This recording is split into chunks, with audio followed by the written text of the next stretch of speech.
If you are alive, if you are conscious, if you are human, you have probably wanted to do something. Something, anything. Whether it's been done a million times, whether or not you've done it before, it's just something that you've always wanted to do. This unfinished business, this drive, this goal to see and hear and feel everything they've wanted to at some point. It consumes us. This fear of missing out, it just eats away at you. Even if you work towards you achieving your goal, all that time could be spent just wondering why the then isn't now. It's not immediate. It's not in my hands now. It's not happening now. So, just for one fleeting moment, any human being would think, why bother? When people say the words, "I'll get to it later," for some, they really mean never. Like, I'll get to it never. And that's a shame. It's a shame when we work towards something and it just fades, like it means nothing. I'm getting ahead of myself. Let me start over. The Merriam-Webster Dictionary partially describes a backlog as follows: an accumulation of tasks unperformed. Today, we're talking about video game backlogs. Again, that good old list of games you want to play but never got around to, never had time to, that's a backlog. Today, we're going to make the plan to beat your backlog in just 3 easy steps. Step 1. Make the backlog. It's the list of games that you have and that you want to finish. Simple enough. Whether if that's a couple of games you really want to push yourself to play because you hear it's really good, or you feel like you wasted your money with every second you're not playing it. Been there, done that. It's no problem. You got this. Step 2. Organize the backlog. I can't speak for everyone, I can only speak for me, but what's your gaming style like? Do you have dedicated gaming time on weekend nights? Maybe you're in school and can game earlier in the afternoon every day. Maybe you're looking for something to pass the time all the time? Try to feel out what works best for you, whether it's sticking to a larger schedule or maybe just having the games written down. Step 3.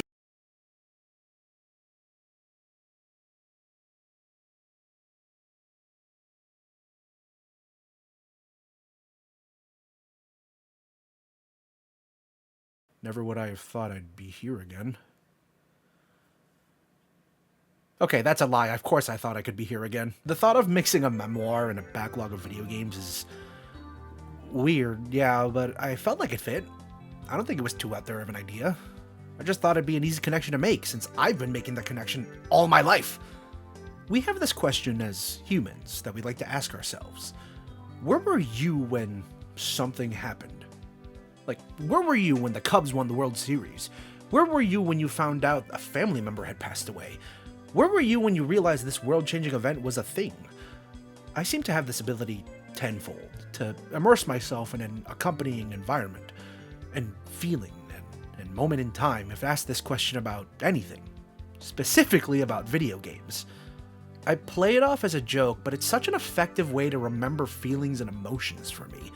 From the chaotic sessions of Nicktoons Unite with would-be best friends, silly one-off matches of 1-2 Switch at Dairy Queen, to the genuine heartfelt moments I keep close, say, a random Borderlands 2 session at 2 a.m.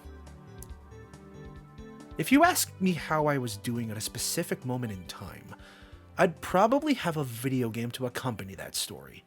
Likewise, if you ask me what I feel about a game, I'll also remember the feeling of what my life was like around the time I played it. Video games and my life are a connected universe. And I'm wondering if that's a bad thing. Because if there was a world where I ever stopped playing video games, I wonder if that's the end of my life. Not in a deadly sense, but actually, I don't know. I thought I was done with this backlog, the concept of it. Nobody wants unfinished business when they die, but rushing to the end isn't the way to go through it, because there's always something else I have to play, something else I have to do, but But there's got to be an ending, right? Like a culmination, a goal I can reach. I mean, like, I only stopped when I did last time because I had to stop somewhere. I felt like it was a good place to stop, but I didn't. I didn't stop.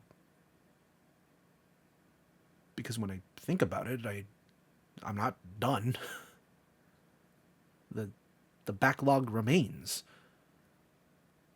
I'm just scared of what that might mean. So,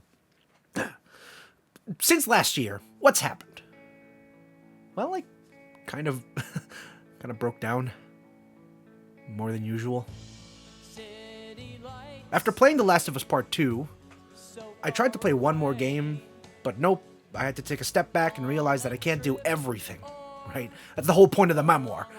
So, that was the last game I had played in the old apartment. Other than seldom multiplayer sessions with friends, I had no other games to look forward to playing for a while because we had to move. Again. And this time we were moving to a place that's pretty far from all my friends, and well, after the stuff I put my friends through last time, there was no way I would have them go through this shit, helping me move again. So for the better part of a month, instead of one big truck and a couple cars, it was one car, back and forth, and it wasn't good at all. Well, okay, there were some furniture casualties and some stuff we couldn't keep, but I just let... It was a lot. I don't want any part of it. I'm moving. I'm hiring movers next time. Jesus. Living situation is always something to get used to, but settling has its own difficulties that come with the question of compromise, and how much I really want to compromise, and do I really want to compromise? Do I really deserve compromise after all the goddamn... Okay, so we move, and this is the life. We're alive, and I'm now here. Hey, because I'm a failure and an idiot, and I can't hold a goddamn job to save my life because I'm tired of being tired, and I'm trying hard enough, and I'm not trying hard enough, and I promise this and that, and woo, can I just have one thing go right? So after we move, after we settle, after I seethe and calm myself a bit, what else do you expect?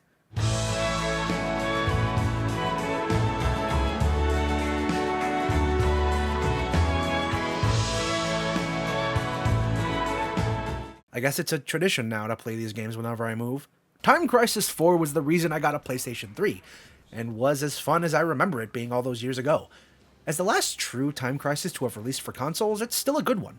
I know people are kind of tired of these games around this time, but I have such a soft spot for 4. For the first days of moving in, I had to make sure I didn't commit to any big multi-hour games. So, I also took the time to beat some other smaller games, like Mario Tennis on the N64 and Another Crab's Treasure, which was not as short as I thought it would be. And then, when we finally got to move all my stuff in, I celebrated the moment by replaying Super Mario Land, the first video game I ever played. What a nice little time. I was then ready to face a bit of my fears and finally play Hellblade's Senua's Sacrifice.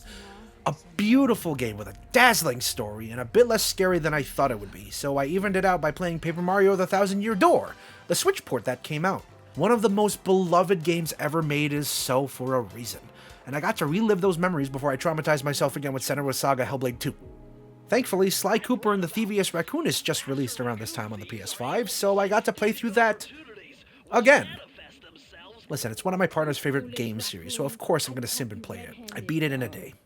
After this, I finally got around to playing the game that I was going to play before I moved, before I realized it was too much. The game that my partner begged me to play since day one. Neopets, The Darkest Fairy. This silly little big-budget adventure was one that I always saw in stores, that weird cover art, the big bright logo. I thought it was the cheap little PS2 adventure game that I would hate. Turns out it was a cheap little PS2 adventure game that I would like. It's fun to go back and play these childhood games of my friends that I missed out on. I like playing the games that my friends grew up with. I played both of the hit GBA games, Metroid Zero Mission and Metroid Fusion, to round out my Metroid series playthroughs. Super Monkey Ball Banana Rumble came out as well, and it was great. Then I played the 3 big Fallout games, which was super amazing because I was cat-sitting for a friend at the time, and this was all through the Xbox Cloud. Super smooth, super fun, and it all made me excited for future technologies when they're not laggy or stupid. Fallout 3 was a foundation for something big, so much fun.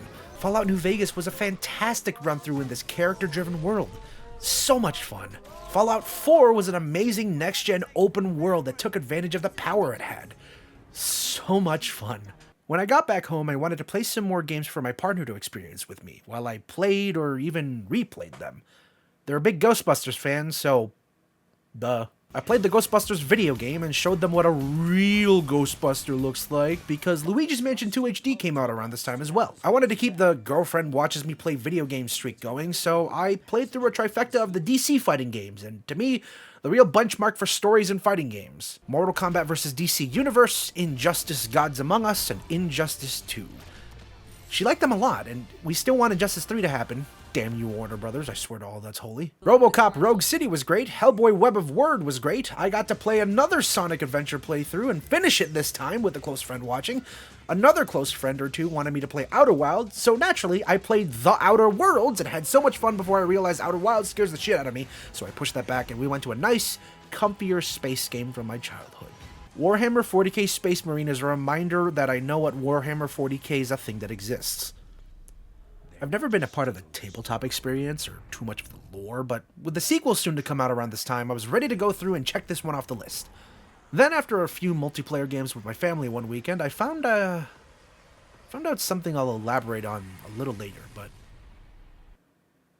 yeah, Mario Party just might be my favorite video game series of all time.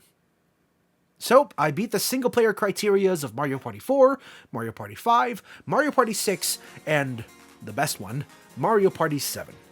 It was all just so nice to be back in the swing of things a bit. Even if the new living environment was a little daunting.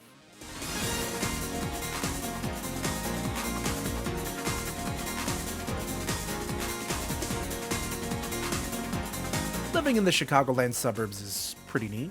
There's a lot of new things to get used to, and the buses, when they're on time, are great for a still non-driver like me. The only trouble is when I want to see my friends. It's always a bit of a trek to see them. I wanted to plan out and ask most of my friends to hang out, especially after moving, but I wanted to do so when I had the budget, and so if the budget now has to include $40 ride share, it's a harder sell. When I lived closer to the city, I was next to the train station and a million buses. Now it's a bit harder. Injury to insult, well, I let a friend know that I was going to move closer to her. And she let me know that she was moving closer to where I wasn't going to be anymore. God damn it. Don't get me started on job prospects. Like, I don't really want a complicated commute, but if I like the job enough, I'll get used to it. The only thing is, there's no job that wants me outright, whether or not I live near there. Yeah, remember the good old job hunt? Yeah, that never stopped, especially not around this time. But you know what it feels like. I've spoken enough about it, so let's just move on. Clearly, you have something more important to get to.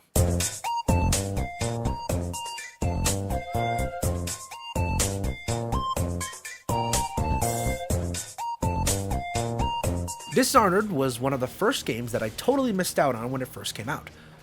The first-person stealth mastery simulator was a fun ride, and so was Dishonored 2, as weird as it felt. The fun part about these two games was that they've been in the backlog for a while, ever since I played Deathloop, and loved it ever so much. They are the same teams, after all. Well, guess what I played again after Dishonored 2?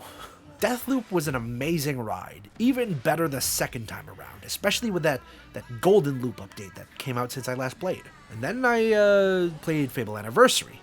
I never played the original Fable, or, well, never finished it. And while it was a rough little game to play through, I still really liked it and remembered just how far the series had come. And then I kind of burnt out. I was pretty irritable and frustrated for a bit, just looking back at where my life's taken me. I felt a lot of negativity, and I just couldn't focus. So I sort of let myself get immersed in a smaller game. Persona 3 Reload.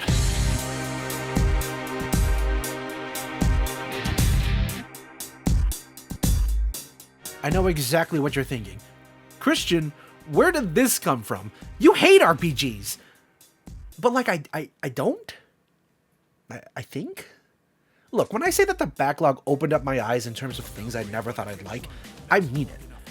And this game had been on the Game Pass for a while, and some friends were telling me to play this first. Like, this whole time I thought I needed to play Persona 5 first, but nope, 3 Reload was brand spanking new. And so I played it. And man, what a game. From past JRPGs, I learned that I sort of don't mind grinding, as long as it gets me to the story without reaching hard-ass walls and all. And what a story this is. You'd think a long structure like this would be tedious, but I kept playing, kept reading, to get to the next big memorable event. All the characters are amazing, and that ending is something else. Persona 3 Reload was a big reminder of why I love video games so much. I immediately followed that up with Plumber's Door Ties Definitive Edition. Famous for being one of the worst video games ever made, it also includes an insightful documentary around how and why this game was, which was really nice. I then realized that I haven't played through a game with my partner watching in a while, so we decided it was time to go through the Batman Arkham games, some of the best action games out there. Batman Arkham Asylum was as moody and as mysterious as the last 8 billion times I've played it, but it was fun to watch my partner's reactions as they saw all these moments for the first time. Right after that, the Game of the Year dropped. Astrobot was advertised at EVO of all places before this, and I remember cheering for it every time I saw a commercial for it on the nearest screen. Nobody else was really cheering with me. They're dumb for never listening to me. A colorful, creative platformer with tons of things to do, Astrobot stole my heart and is up there with the greats. Ace Attorney Investigations 1 and 2 were the last games needed to be localized in the series, and so now that they're here, I couldn't be happier. Batman Arkham City is still one of my favorite games ever. Again, having my partner along for the ride this time made for a great time. The Plucky Squire was a truly new idea that in any other medium is impossible to pull off. I'm so glad I played this. Fable 2 and Fable 3 were games I saw my older cousin play a lot, and now I was able to run through and enjoy them myself. I can't wait for the new one. Mafia 2 and Mafia 3 were games I couldn't believe I've never played before, and contrary to the majority, I really like 3. Maybe even more than 2. But the whole trilogy is great. I can't wait for the new one. Crash Bandicoot Insane Trilogy hit Game Pass, so I played it for the billionth time. Star Wars Outlaws was better than people say it is, because it delivers still on an amazing open-world Star Wars experience. Warhammer 40k Space Marine 2 and Warhammer 40k Bolt Gun were 2 games I loved breezing through. They were games I loved breezing through. Such great games. Metal Hellsinger was one I forgot to finish when it first came out, so I did now, and I'm upset myself for letting it fall through my hands like that. The Legend of Zelda Echoes of Wisdom is probably one of my favorite Zelda games ever. The creativity shown by everyone in this legitimate sandbox world never ceases to amaze me. After playing one of the best Zelda games ever, I played 2 of the worst. Zelda Wand of Gamelon and Link the Faces of Evil. As frustrating and as silly as they were, I felt like I owed the playthrough to myself. Like, we can't enjoy the good without the bad, sure, but my mindset was more that these games were legendary in their terrible status. I just had to see for myself. Golly! Oh, I also needed to immerse myself into the style of game to get ready for Arzette, the Jewel of Faramore, a love letter to the games in various ways. Where Zelda and Link on CDI fall short, Arzette, tongue-in-cheek, sword in hand, flies high and made for a fantastic playthrough.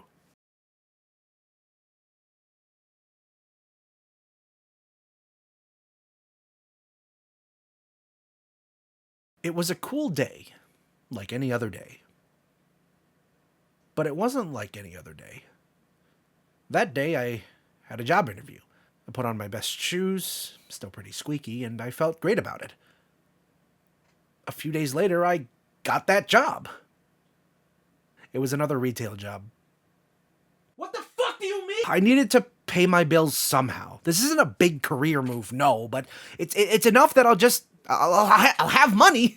Whenever I push myself to write or be creative, I burn out quick lately. So this is the job, the dedicated, get a money, survive job. Isn't that what everyone wants for me? a stable job so that I'm stable? I live in a world right now where money is everything, of course. So, of course, money would solve all my problems right now. So, like, just, keep on grinding, get that bread, right? I felt pretty good about it all. The balance I wanted is there. I work, I play, I work, I play. I worked, therefore, I...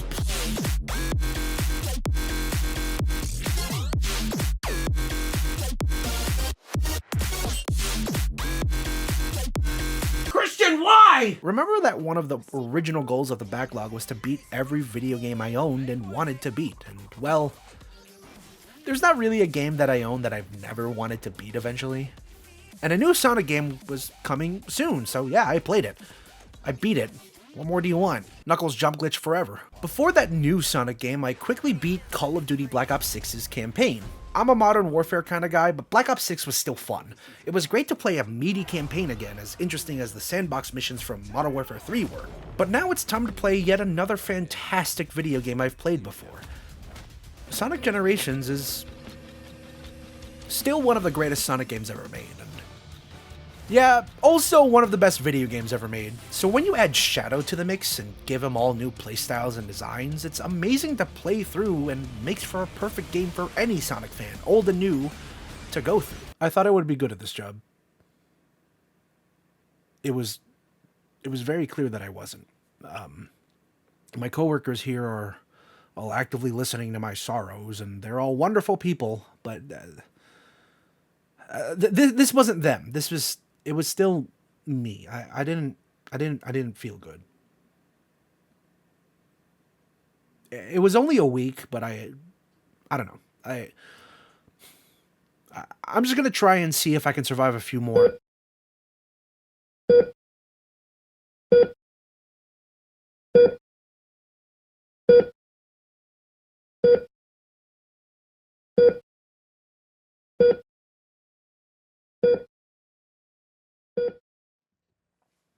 I want nothing to do with everything right now. I hate who I am. I hate who I want to be. I really, really just want to survive. But literally everything around me is showing me I can't be me right now. And that sucks. That sucks hard. I don't want to work. I really don't want to work. But no, I have to be a productive member of society. Fucking no, don't try to sell me on that shit. I'm going through such turmoil right now. The threshold's been broken a million billion times, and yet, oh no, Christian's lazy. Christian's not trying hard enough. Good old Christian. Fuck me. I just fucking fuck me. Fuck. I'm gonna punch the next person that tells me I'm not trying hard enough. Fuck them. They don't know me. They don't want to know me. The people who really know me, they know I've been fucking trying as hard as I can. They know that none of the shit that's been happening is my goddamn fault. There isn't a secret part of me that's sabotaging my efforts. There's no laziness that prevents me from doing my best. There's just a bunch of gaslighting and condescending trials and tribulations that even the hardest working people I know also can't fucking get through right now.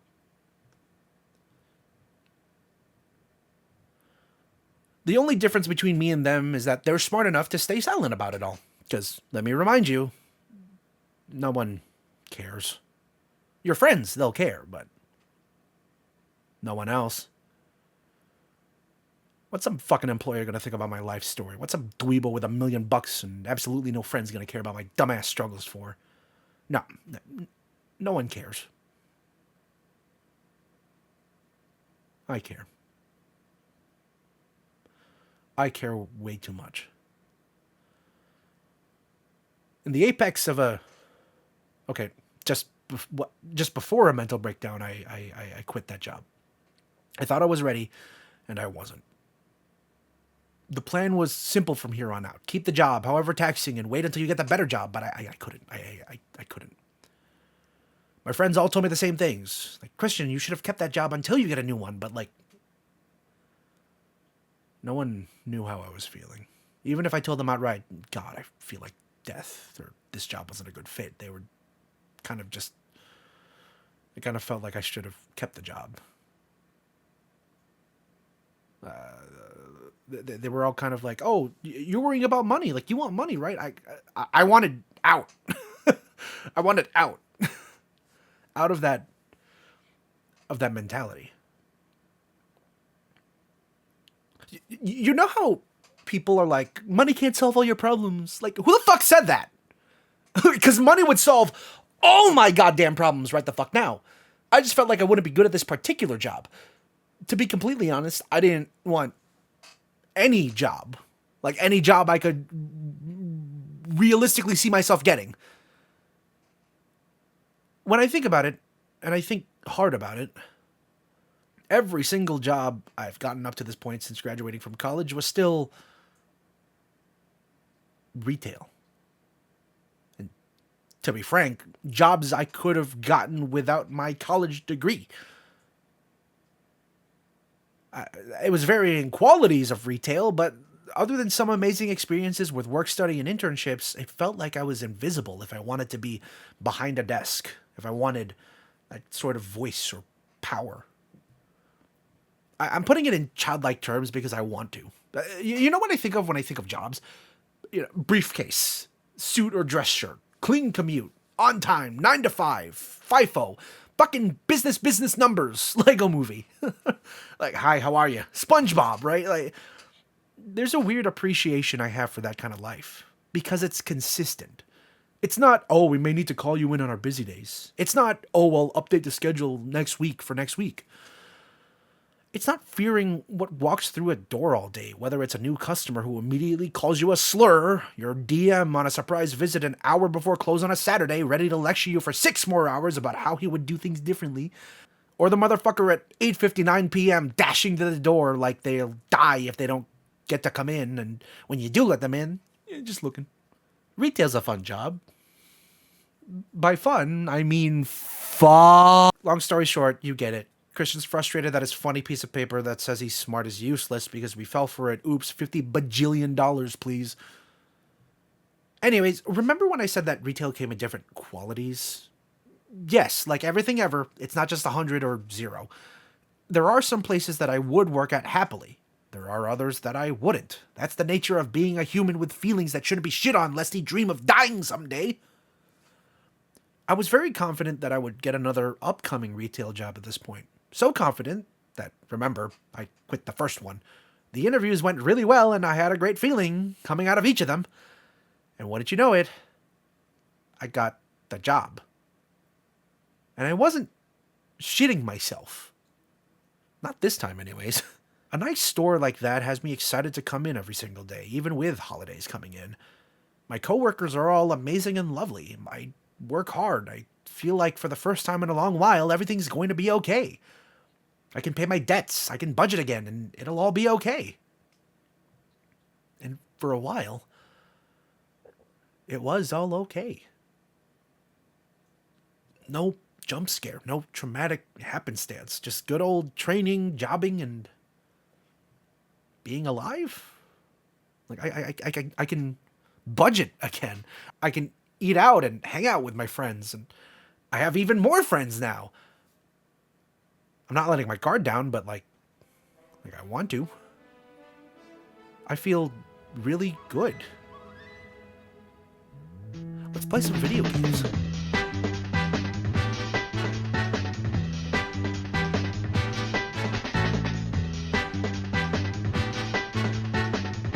My partner and I had a trilogy to finish. Batman Arkham Knight is the best Batman game.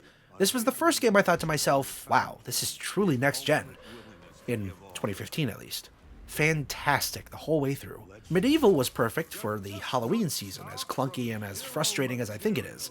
I remember playing the demo for it years back on the PS1, so the PS4 version was a nice closure. Another demo that I remember playing a long time ago was one in a store for this next game. A game that, again, seldom happens, but when it does, I feel so loved. So recognized. My partner came up to me one random day, and this was before we moved in together, and said that I should play a game that she's loved and loved and loved for years. When we first moved in together, I got her a next-gen remastered copy of the game, and it ended up being one of the first games they finished in our first apartment. Ear-to-ear smile on her face, she turned to me and asked when I would play it. Being a charmer, I probably turned away and mumbled something close to, "Oh no, I gotta play Call of Duty or something." Fast forward to now, and yeah, I actually started playing it. And I'm a fool for not having played it before. That game was Okami. An adventure game like no other. Every minute I spent playing it filled me with such wonder, such magic. These lovable characters and unexpected journeys. The inspirations here are as clear as day, but it all comes together and ascends to other heights. And I'm so glad I played it. We move on to the next game I played through, and this one was one that took me a while to play through because I don't want to spoil it. It's got a bit of horror elements, but a couple of close friends really wanted me to play through it. So I persisted. I played through it, and I shat myself. Outer Wilds was a game that was worth all of it.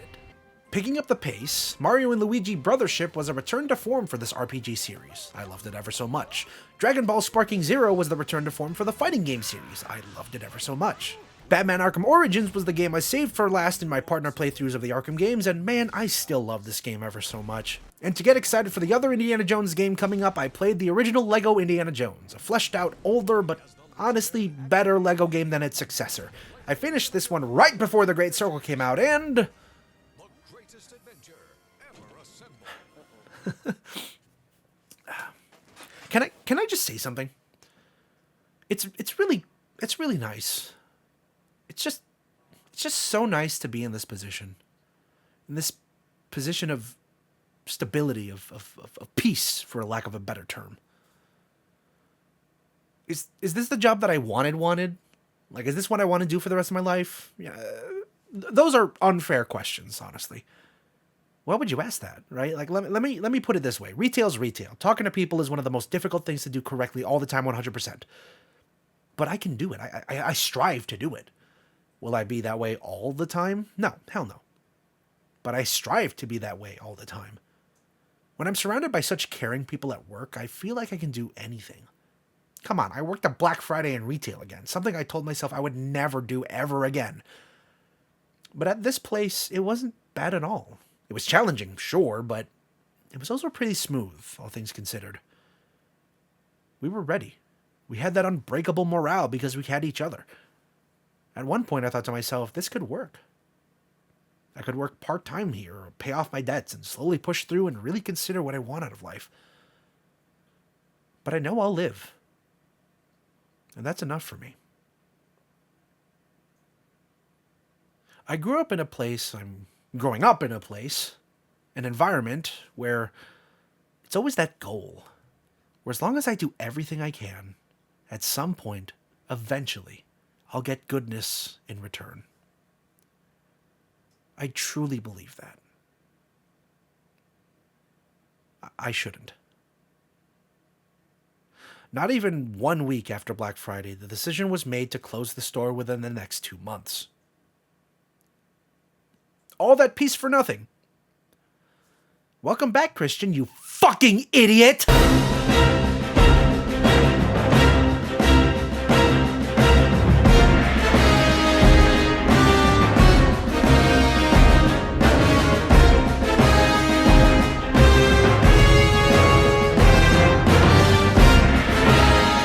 Why do I even try? What's the point? The pride my friends felt? Gone. The stability my parents thought I had? Gone. The hope, the small, insignificant to all others, the small hope I had that things would be better? Gone. I felt hope, true hope, for a picosecond before God said, with full power, fuck you! It's not a lavish job, but it's also not a thankless job, honestly. I feel fulfilled in helping such a small community, to put it in such cockamamie corporate terms. But no, if I wanted it to be really what it was, I'd say I'm in it for the paycheck, like we all fucking aren't. The rapport I build with random people, the relationships I build with people I work with, I take everything to heart. because I can and it's free. But it's not free. It's a system I work and give my time to so that they can give me money so I can survive. And sometimes, if I'm lucky, live. But nope, remember what God said at the end of my Bible? Let me remind you of that verse. I think it was Genesis 19:8, as God said unto him, "Fuck you! I have to goddamn go through all this goddamn shit all goddamn again, just reinforcing my character. Oh, good old Christian doesn't want to work anymore. Who wants to work anymore? Who wants to work anymore?" Everything happens for a reason. What fucking reason? Are you justifying this thing that shouldn't fucking happen? Christian, you can't let this affect you. You get so emotional. I haven't been emotional enough! I've taken every motherfucking punch over 29 years in silence because if I reacted to any of it, oh, see, you can't do that, Christian. It'll look bad. I feel bad! I feel like fucking nothing! Forever! For all of my life! I've made mistakes, but it wasn't world-ending. It wasn't fucking all of that. Like I've improved. Like we're supposed to. I've changed. Like we're supposed to. I'm learning and listening like we're fucking supposed to. We're supposed to do a lot of things. And I thought I wasn't supposed to, but there was no way to express that in a world like ours. So in 2018, it was one of two choices. Do what you're supposed to do, or die.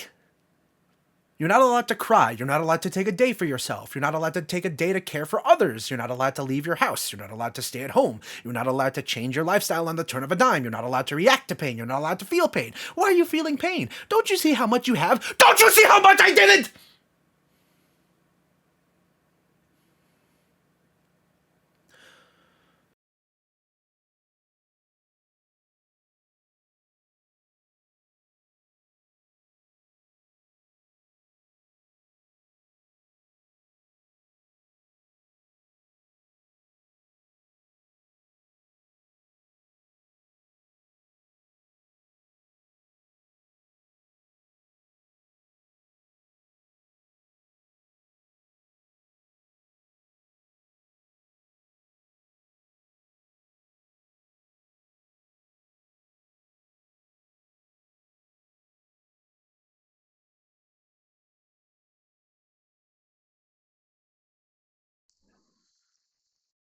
I can't live another day in a facade.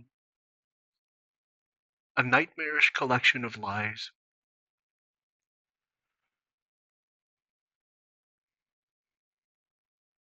I had this perfect plan that I could live through lies for 4 years. Just when everyone suspected something was wrong, I would be gone. It didn't matter how much money I spent, how many lies I told, how many people I befriended. I always knew that I would die by my own hand when the time came. So I better have made the most of it at that very moment. And that's what I did. For 4 years. Over the years, everything grew darker and darker. I lived a total lie. My parents seem so proud of me. My friends, old and new, love me with all their hearts and then some. My family's looking forward to see me enter the next phase of my life. All of this is beautiful. They have no idea that I'm nothing.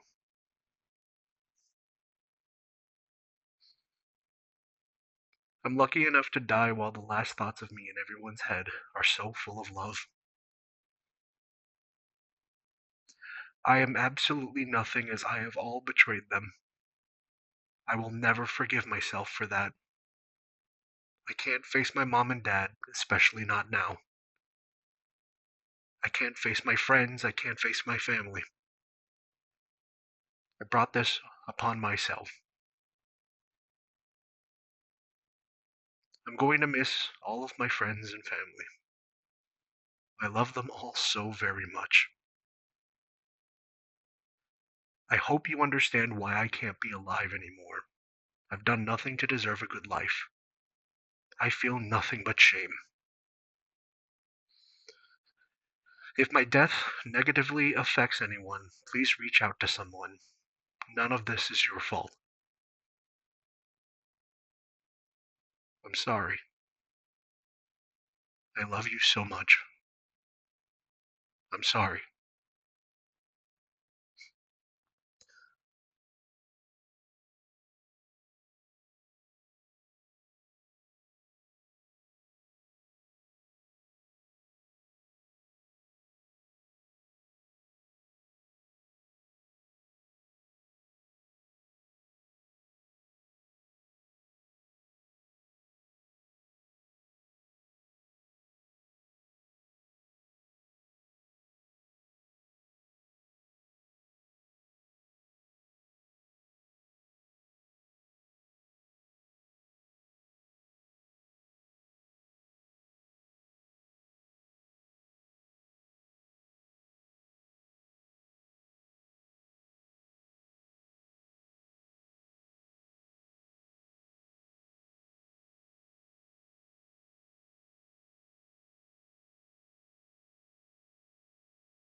Do what you're supposed to or die.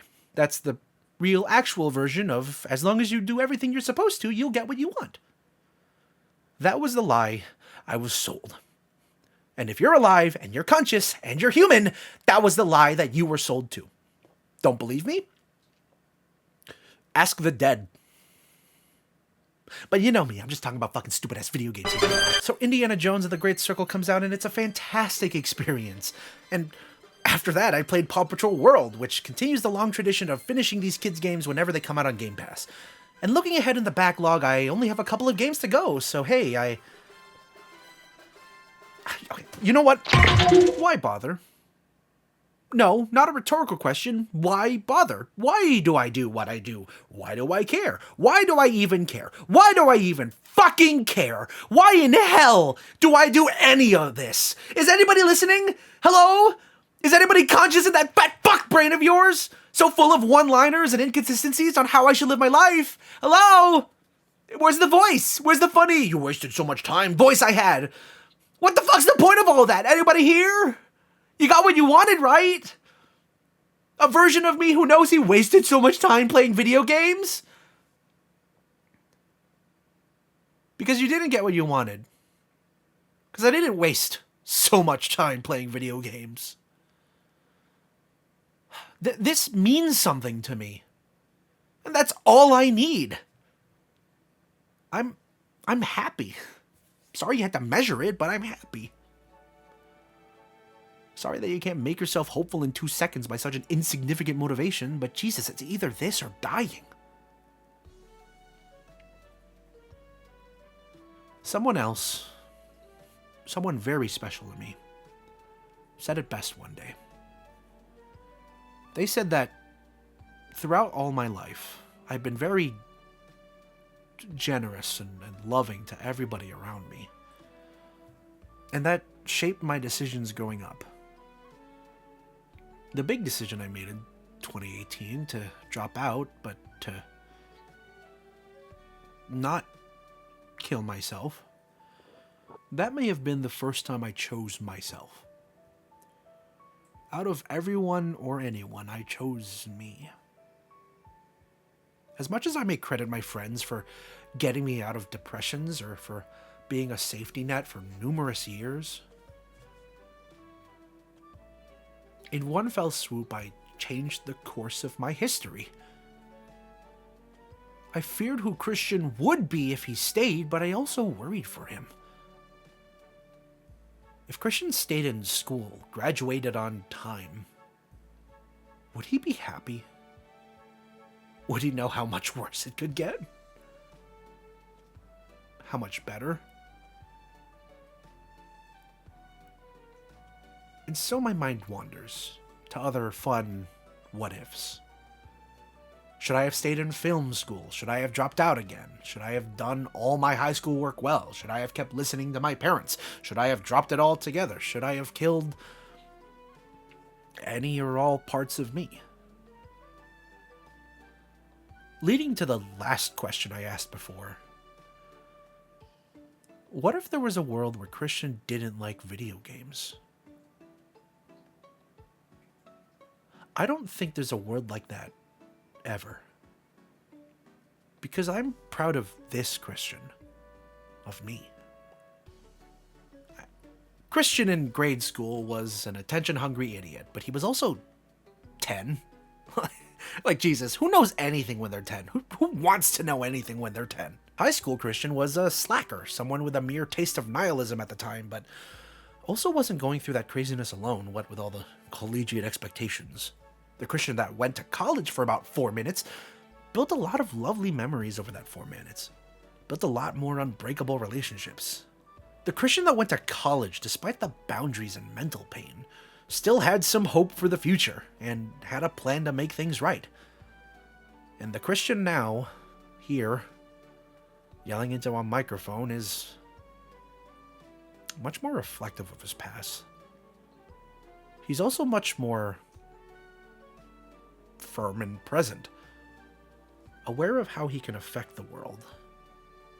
Not all of it, but parts of it. The parts that matter, the parts that he has control over. God forbid anything funny happen the next few days because, again, I've lost focus. I'm not here to make money. I wasn't born to die working. I want to play video games.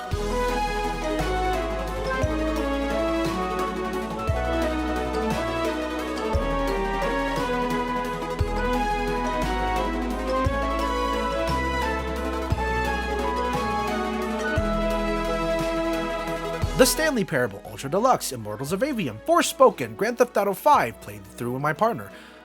Suicide Squad, Kill the Justice League, Sly 2 Band of Thieves, Sly 3 Honor Among Thieves, Star Wars Bounty Hunter, Bioshock, Bioshock 2, Avowed, Mass Effect 2, Mass Effect 3, Split Fiction, and before I knew it, I had one game left on the backlog. And this is one that was a pretty big one. I don't know if I've ever mentioned this to anyone, but this final game was, if you really think about it, the reason the backlog existed.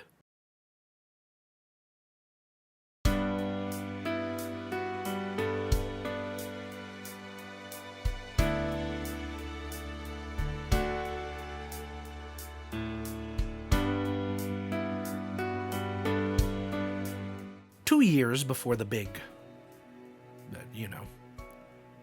I was kind of cruising through, living each day, well, not as if it were my last, but seeing how far I could go, on borrowed time, as it were.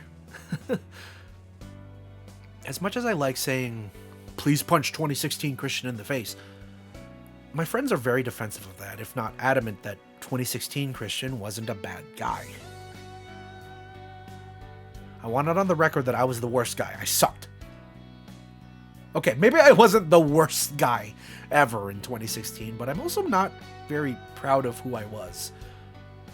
So here was this sort of chance, in the middle of not going to school, to have a fresh start, to really find out who I was, who I wanted to be. And looking back, I squandered it. I don't know. I want to know, but I don't know. It sounds really, really, really stupid, but there's a part of me that feels so attached to video games around this time. My friends, literally all of them, were doing well in their jobs, working hard towards bigger and better things, right? Like, nose to the grindstone and all. I felt inspired in their efforts, but not inspired enough myself to turn on a dime and get a job myself or whatever. Remember, everybody thought I was in the thick of a college life. I had really, truly nobody to confide in with this feeling. Through all my reach outs, hangouts, trying times, friend therapy sessions, not once did I tell anybody the truth.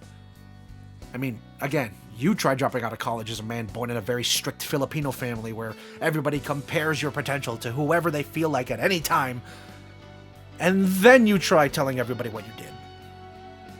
Do you feel like dying? If you said no, congratulations on not being me.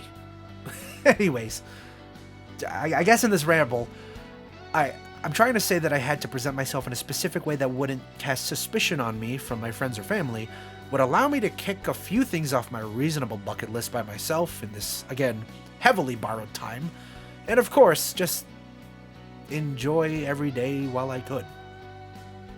And in a manic-go-lucky way, I succeeded in that regard.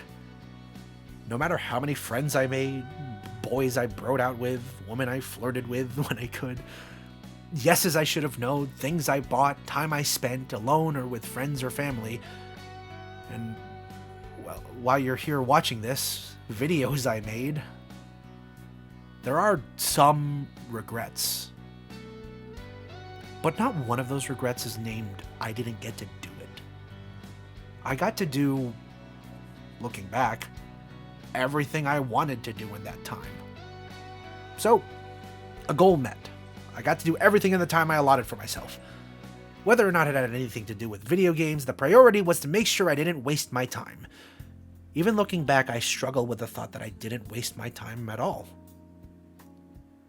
I will still forever say that you should punch 2016 Christian in the face. But I look back, fonder than before, of who he was. He had to have been more sane than 2017 Christian.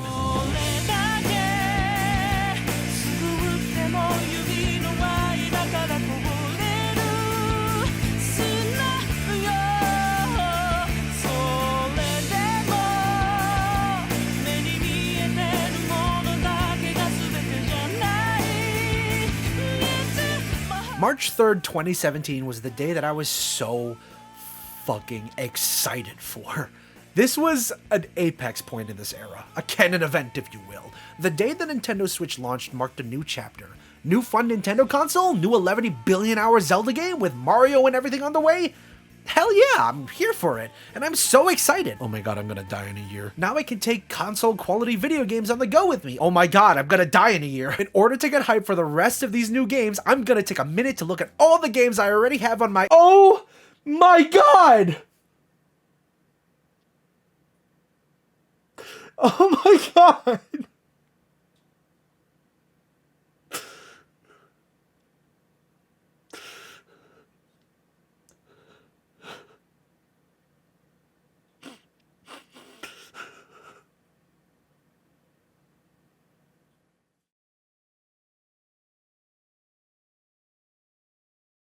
Remember when I said that 2016 Christian did mostly everything he wanted to up to that point?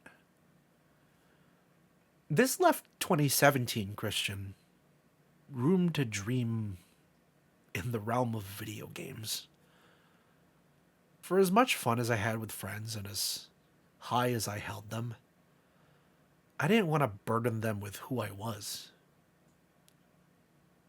My family knowing anything about me was out of the question, so I had myself. Just myself. I thought of calling professionals for a while for help, but I felt alone. So I was.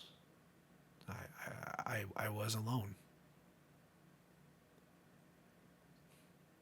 Never called anybody. Never told anybody anything.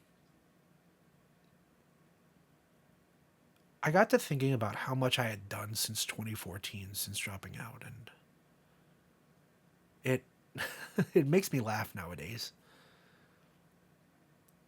Because I remember nothing. But considering that this is the same year that the backlog began, I can only imagine how it went. It's me we're talking about. The FOMO, the borrowed time, the amount of time, the energy. This list came from a place, not necessarily a light or dark place, but a deep place, deep inside me. This goal was all mine. I just didn't know how far I'd take it. So I just started writing. Games on games on games on games on games. Some short, some pretty long. Some I'd postpone playing, but just a bunch of video games. This was my homework, as it were. I treated it like a job. If I didn't finish by a deadline, it wouldn't be world-ending until it was. So, let's try to finish each game on time, Christian. I just kept playing. Adding to the backlog, checking off a box, all these experiences, all these voices, all this creativity, all of it. It was glorious. Series I knew I would love, stories I didn't love as much, genres I opened up to. You know the story from there. But one game sort of propelled the idea. One game's been there ever since launch. It was by far the most requested game for me to play. The backlog was filled with nice short 5-10 hour games, or even shorter if I started them but never finished them. In 2017, a long-delayed, long-awaited 100-hour turn-based JRPG came out. At the time, every single word of that sentence turned me the hell off.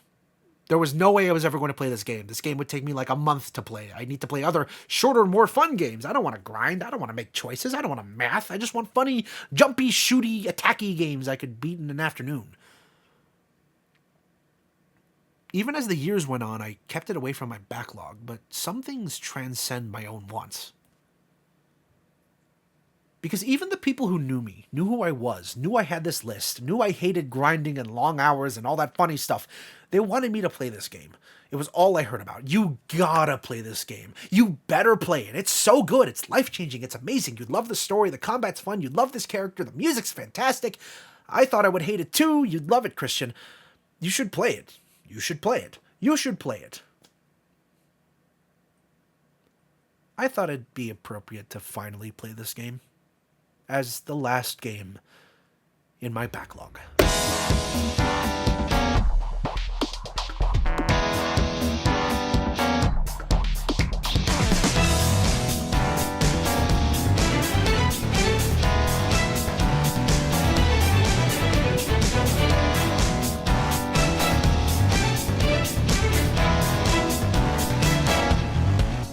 Persona 5 is not for everyone. No game is. A game this long and long-winded at times, by God, some people won't be able to stick with it. It's one of those games I heard where it's really, really, truly a good game 10 hours in. It's a commitment, but what kept me going to finish this game in particular were two things. One, it was the most requested by the majority of my friends, and two, well, I've played a bajillion, gazillion games before it, so what's stopping me from playing this one? So, in the span of 3 gigantic, painful, long-ass weeks in my life, I played through Persona 5 Royal. It's not a game I'm forgetting anytime soon.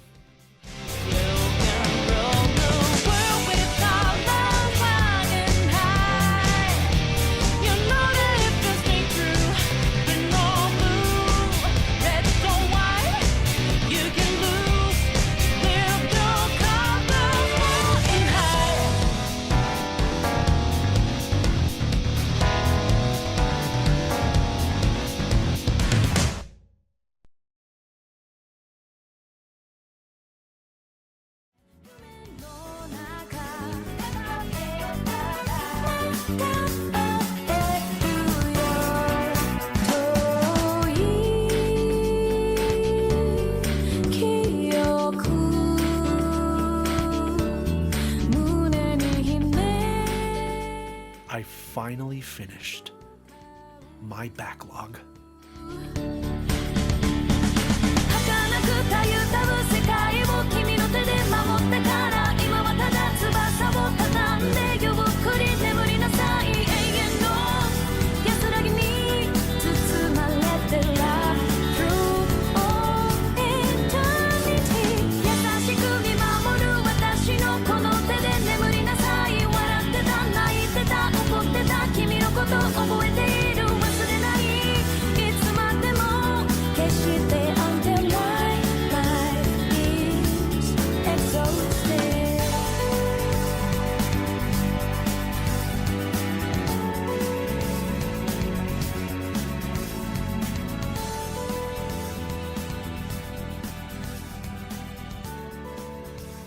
If you couldn't already tell, step 3, you may not be able to finish your backlog?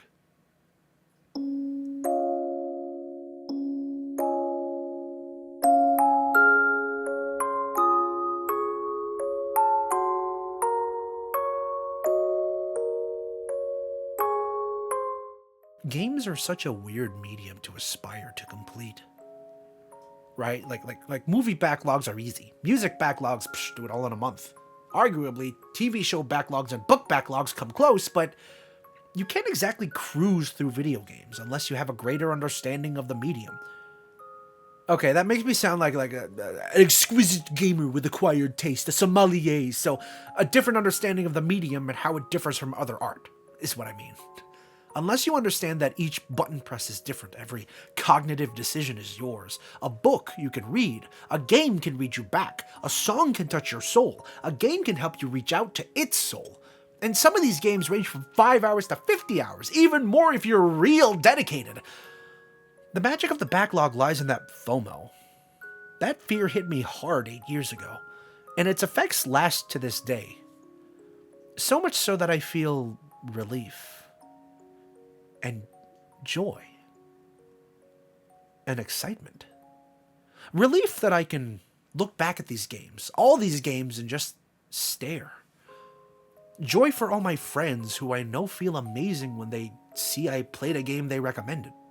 Excitement for the future of these worlds, old and new, the future of developers and storytellers, the future games I still, even after all this, still need to play and dream what could be. If there's anything I've learned from this past year, it's that all of this, was for me. I wanted to still share my love with everybody around me, but this was the one thing I could do just for me. And today, I remain. Today, I share my victory with the world. I kind of already said it at the end of another funny little video. My backlog doesn't really die until I do. The goalposts are cursed forever to move. However, if the bigger and end-all be-all goals I set for myself, the missions that get me the most emotional and chaotic, are as small as playing video games, then I suppose I could cut myself some slack. No one else is going to anytime soon.